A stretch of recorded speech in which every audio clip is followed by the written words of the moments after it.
don't care how talented you are, everyone stumbles. Everyone at some point is going to face adversity, and everyone is going to face moments where they wonder, and am I good enough?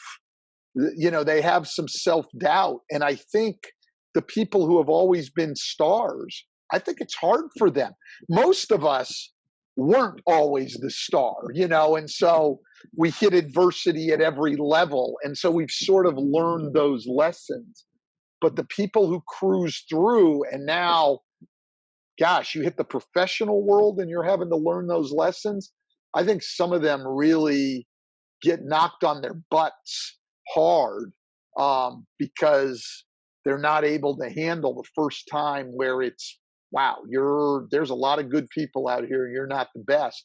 And JJ was able to get to that point. Now, I think for him, even though he'd always been really good, he was actually, a big part of him always being really good was his work ethic and what he put in. Because if you look at him, even at a level like Duke, if you look at his height and his wingspan and his quickness and everything else, I mean, he was not a terribly gifted athlete. Mhm. He was a guy who had worked hard to develop his skills and his conditioning and his toughness and everything else. And that's what made him great. And so he was able to carry that over into the NBA. Mhm.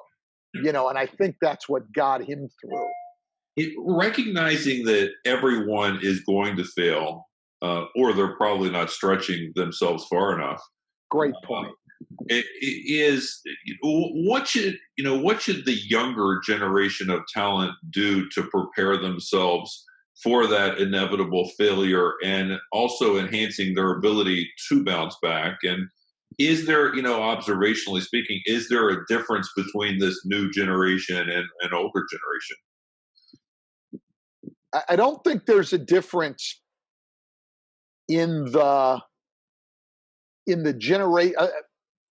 A lot of people will say kids today are different, and I would counter that and say, no, the way we raise kids and teach kids is what's different. I mean, look, we're all born pretty much the same. I mean, we're, blank slates to a large degree in the whole thing. And, I was raised on personal responsibility and things like that. My parents were not, and not just my parents, teachers, coaches, not big on excuses and things like that. So, I remember, getting in trouble in school as a young kid and coming home and trying the line on, my mom. Well, my teacher doesn't like me. And my mom said, that's probably true. Now, why do you think that is? I mean, it's going to bring it right back to me. Now, I think what we see a lot of is when that kid comes home and says, teacher gave me a C or a D on a test, parents call the teacher and intimate there's something wrong with the teacher, because nothing could be wrong with little Johnny. And so I think we've changed, but we've changed in the way we mentor and teach kids. And it's all about now, not all about, but a lot of it's about always trying to make people feel good. And yet we know that that's not always, like, you've got to get out of you've got to be uncomfortable. You got to get out of your comfort zone to actually improve in anything. There's a great educational psychologist at Stanford, Carol Dweck, wrote the book Mindset. I read it 3 or 4 times and finally contacted her and said, I want to come out and talk to you, because it's the best coaching, parenting, teaching book that I had read. And one of the things she says to her graduate students every year is, well, you obviously had to be very good students to get into the graduate program here at Stanford University. Now, do you want me to spend the semester telling you how great you are? Or do you want me to spend the semester trying to help make you better? And she asks them that, and with expecting a response from her students, not a hypothetical out there, but no, what do you want me to do? Because, we've grown up in this era of everybody gets a participation trophy, and we can't have a valedictorian at the school anymore. And, because we don't want to make anybody feel bad or anything else. And what's come with that is, how do you improve if you never have anybody who has the guts to tell you this is what you need to do better? That's not, being demeaning to somebody. It's just saying, if you want to be the best you can be. And I think the humble people, a guy like JJ Redick, he wants to know that. He expects to know that. Like, he wants you to tell him, why am I missing this shot? Well, you're drifting. You're not getting straight up and down on your shot. You're drifting. You show it to him on film. He goes to work. He doesn't want somebody to come in when he's 0 for 5 the night before and pat him on the back and say, hey, don't worry about it. You're a great shooter. No, no. He doesn't want to be 0 for 5. Why did I miss? That's a tremendous character advantage over people who don't want to ever hear anything negative. Some 6'8", 240-pound guy driving the ball down the lane, and I'm a point guard in the league. Will I plant my body in front of that guy and get run over and take the charge to benefit our team?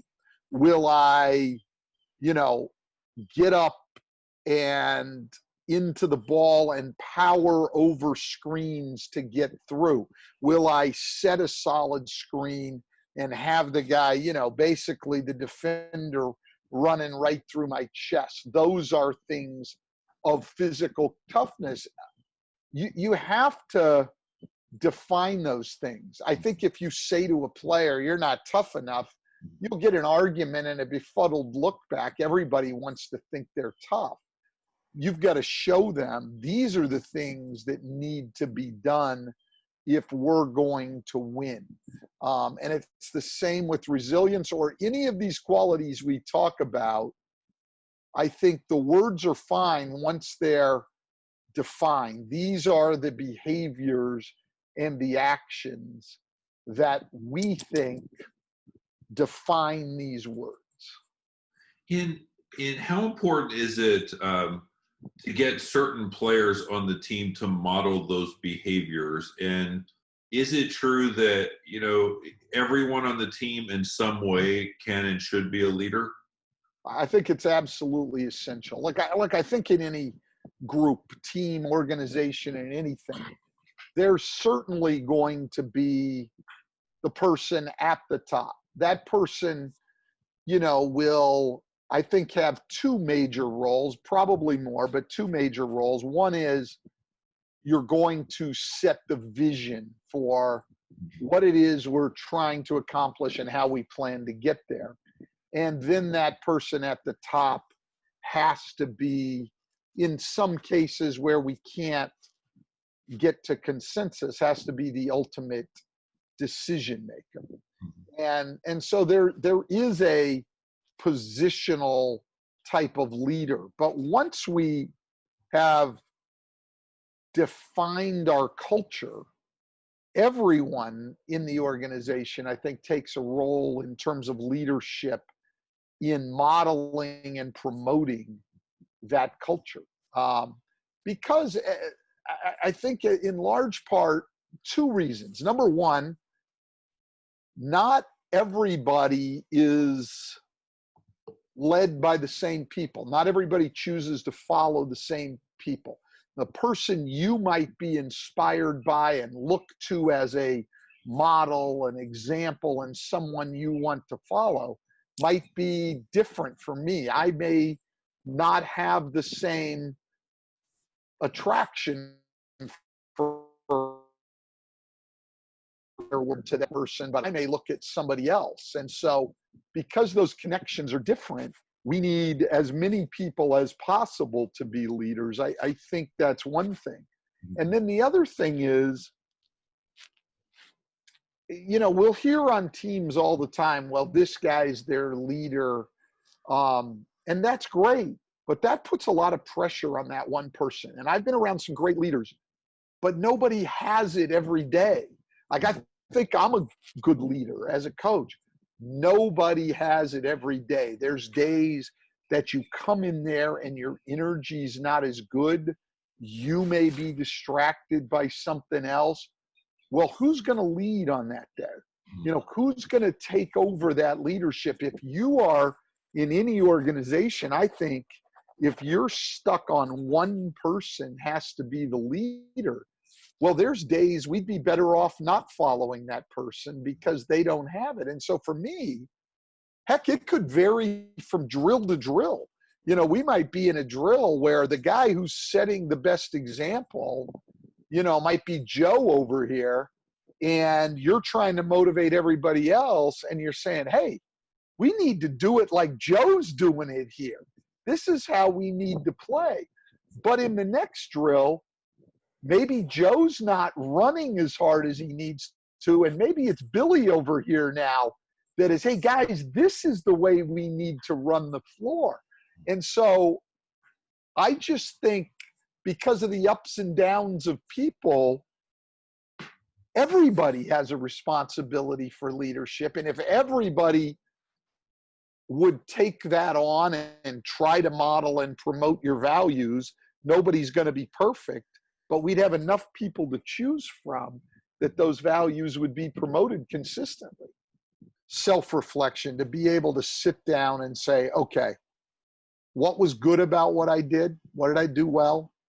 What didn't I do as well? What do I need to work on?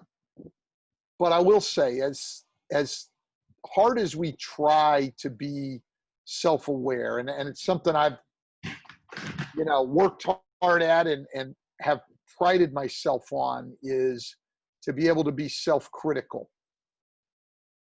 You still need to have someone else that you trust. You've got to have, I don't, it could be a parent, a teacher, a coach, a mentor, a friend. It could be anybody that you trust to be totally honest with you, and that you will allow to be totally honest with you. Because no matter how hard you try to evaluate yourself, there's inevitably going to be some blind spots. And you need somebody to be able to say, hey, Stan, like, this was good, but you need to think about this. This did not come off well. The way you communicated to that person sounded condescending, and, there's got to be a better approach, and to make you sit back and think even more. And in my experience with high-level athletes, the best people, not necessarily the most talented, but the ones who make the greatest gains, I guess is what I would say, are the ones who really welcome and actually not even welcome, they crave critical feedback. I mean, they want to get better. Everybody needs encouragement at times. It's got to be done in the right way. But we're not talking about yelling, screaming, demeaning, but the best people, they want somebody to show them how to get better, because they're driven, whether it's in whether I'm out campaigning for, some social cause, or I'm trying to win more games, I want to do it better. I want somebody to tell me how I get better. There was a story told, and I wish I could remember the author right now, of at one of the best music academies in the world. It was in Europe, and this guy went in and studied these great musicians, and he said they literally wanted no part of music instructors who would just come in and tell them, oh, that's great, because that didn't make them any better. If that's all the person offered them, they demanded to have a new teacher. They wanted somebody who was going to say, okay, that's good, but this is a new level you can get to doing that. I believe that about the best people. They want somebody to say, hey, I don't need somebody else to tell me how great I am. Like Carol Dweck said to her students, I need somebody to help make me everything I can be. Help me, tell me, help me. That's awesome, Stan. And personally speaking, when you transition from one of the top coaches in the game to an analyst, was that hard? Well, it's still ongoing. Yeah, I mean, it is hard. I don't have much experience at it. I didn't grow up around it like I did with coaching. So coaching, my dad coached for 40 years. Most of his best friends were coaches. I grew up around coaches. And then I knew I wanted to do that, and I studied it. So it's been a lifetime of preparation to do that.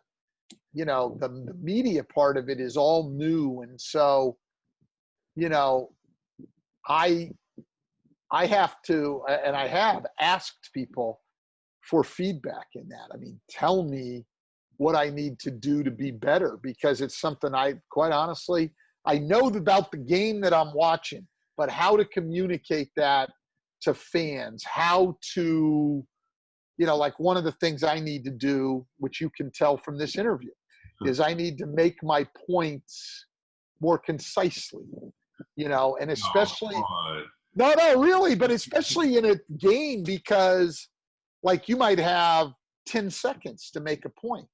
What's your point? Like I remember one of the first times Mike Breen, who works with my brother on TV, was listening to me do a college game. And I asked him for some feedback, and he said, you're approaching it like a coach, and you're trying to tell the viewers everything you saw on that play. He said, we don't have time for that. What's the most important thing you saw on that play? Just tell us that. Tell us one thing, and then get out and let the game speak for itself.